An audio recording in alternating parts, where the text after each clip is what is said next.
नमस्कार, मैं निर्मल संधू। आज हम पहुंचे हैं इंद्री के गांव तुसंग में। अगर बात करें हम प्रकृति को लेकर, जहां पर आज जो कि गर्मियों का मौसम है और जो कि इन्वायरमेंट जो कि बिल्कुल ख़राब हो चुका है। अगर हम बात करें पेड़ों की कटाई को लेकर, जगह जगह जो कि इमारतें बन रही हैं और जो कि कंक्रीट की इमारतें खड़ी की जा रही है, पेड़ों की कटाई की जा रही है।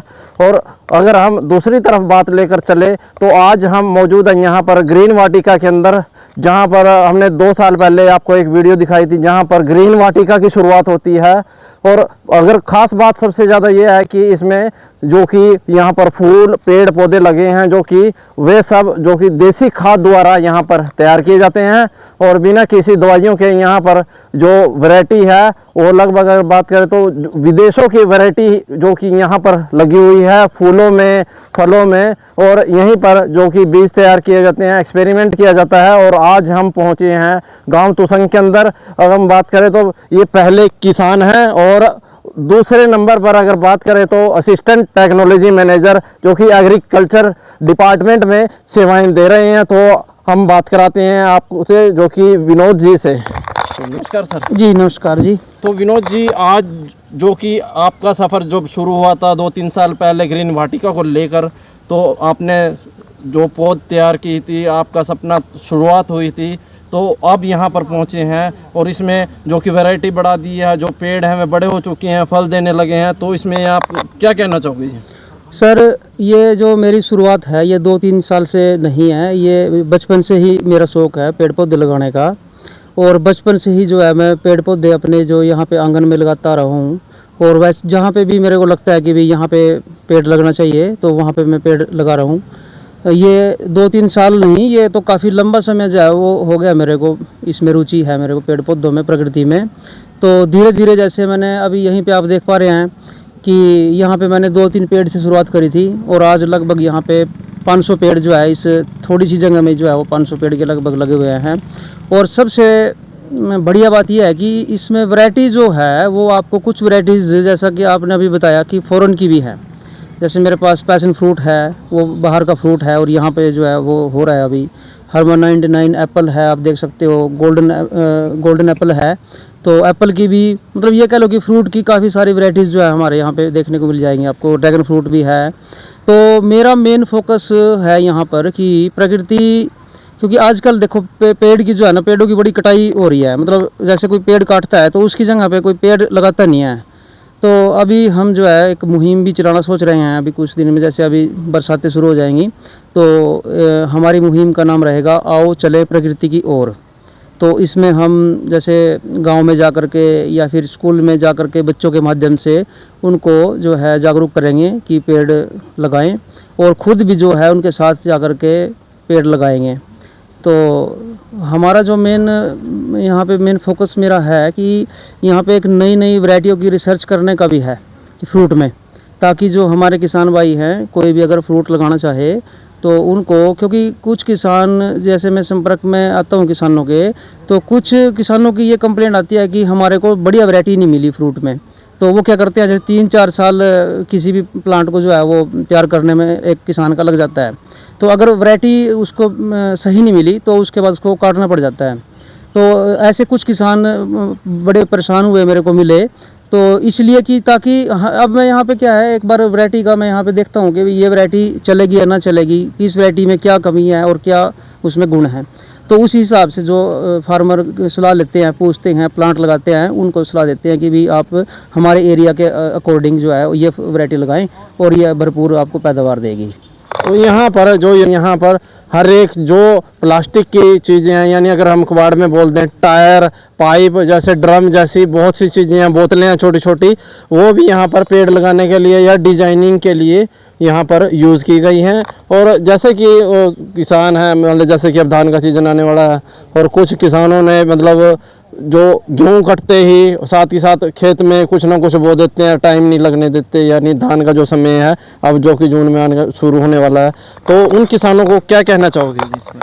किसानों को तो यही है कि जैसे गेहूं कटाई के बाद हरी खाद का जो है वो प्रयोग करें। जैसे डांचा है, मूंग है, उसका ज़्यादा से ज़्यादा यूज करें, क्योंकि कार्बनिक मैटर जो है हमारी ज़मीन में वो कम होते जा रहे हैं।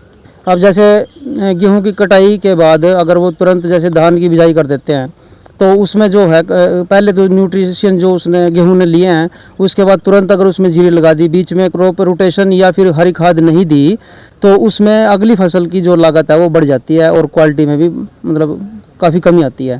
तो किसानों को चाहिए कि जैसे गेहूं कटाई के बाद वो तुरंत जो है उसमें ढैंचा या मूंग की बिजाई अवश्य करें, या जैसे अपनी खाद है, पशुओं का गोबर है, वो उसको डालें, तो उसमें जो कार्बनिक जो तत्व है मिट्टी में उनकी मात्रा जो है वो बरकरार रहेगी, जिससे केमिकल फर्टिलाइज़र कम डालना पड़ेगा।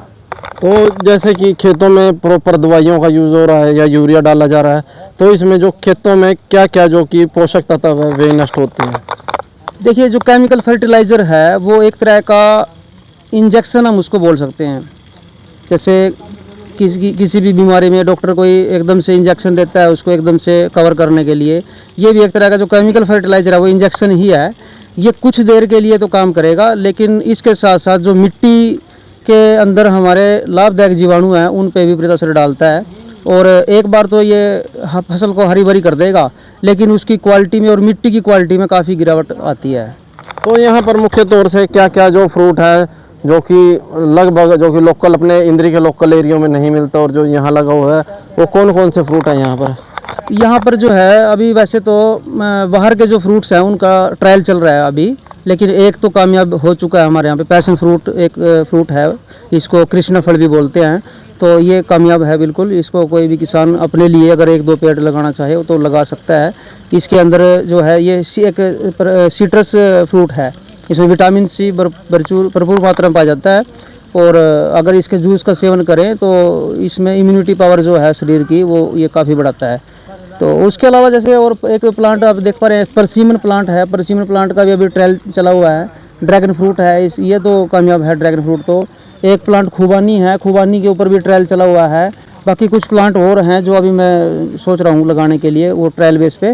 तो अगर वो कामयाब होते हैं, यहाँ पे फ्रूटिंग देते हैं, तो फिर आगे फार्मर्स को जो है उसके लिए भी सजेस्ट करेंगे कि वो उसको भी लगा सकते हैं। और मैं तो ये कहूँगा कि हर किसान को अपने जैसे खेत में 1 या 2 कनाल जो है या 2-4 मरला जितना भी वो कर सकता है वो ज़रूर लगाएं। वेजिटेबल भी लगाएं और प्राकृतिक तौर से करें, नेचुरल तरीके से, यानी कि उसमें केमिकल ना डालें, अपने लिए खास कर करें।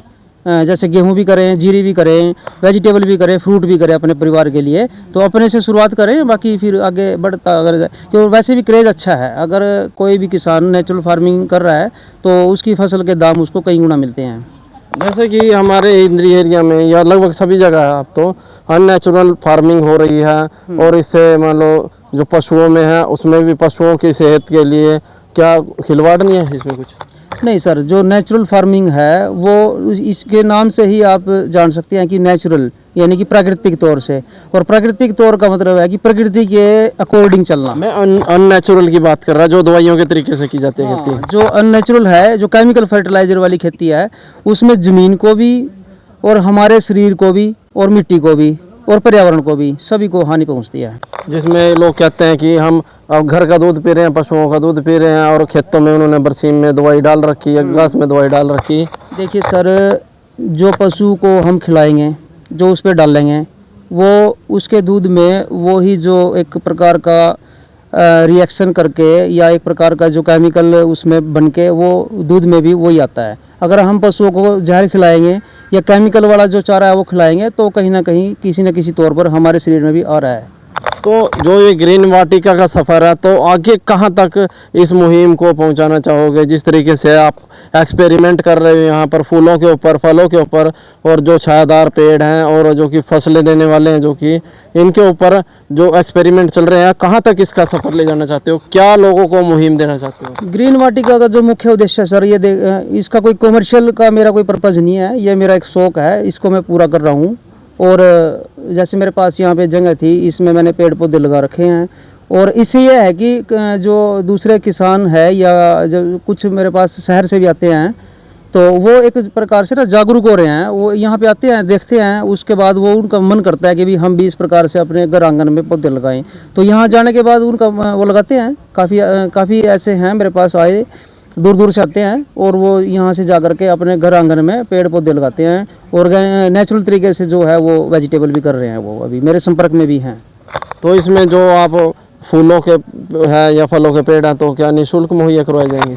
जो पेड़ यहाँ पे जैसे मैं खुद यहाँ पे मेरे पास अवेलेबल हैं या मैं खुद तैयार कर देता हूँ तो वो मैं निःशुल्क दे देता हूँ। अगर कुछ प्लांट ऐसे जो मैं अपने लिए मंगाता हूँ खास तौर पे, अगर उनमें से कुछ प्लांट जैसे अगर कोई कहता है कि भी हमारे को भी चाहिए तो वो प्लांट जो है उनको मैं दे देता हूँ। तो इसमें आखिरी जो संदेश है किसानों को, क्या संदेश देना चाहोगे जो फार्मिंग को लेकर है और इन्वायरमेंट को लेकर क्या संदेश देना चाहोगे? फार्मिंग को लेकर यही है कि जैसे अक्सर हम देखते हैं कि 10 या 20 एकड़ तक का किसान भी जो है ना वो मोल की सब्जी जो है वो लेके खाता है। अब जो फेरी वाले फिरते हैं सब्जी बेचते हुए, इनसे सब्जी लेते हैं। और मैं उनको ये संदेश दूंगा कि भी अगर आपके पास 1 एकड़ भी है तो उसमें 2-4 मरला या एक कनाल में अपनी नेचुरल सब्जी लगाएं, अपना कुछ 2-4-20 पौधे फ्रूट के लगा लें, अपने परिवार में अच्छा है और नेचुरल तरीके से उसको उगाएं ताकि अपना स्वस्थ खाएं और जीवन भी अपना स्वास्थ्य भी अच्छा रहेगा।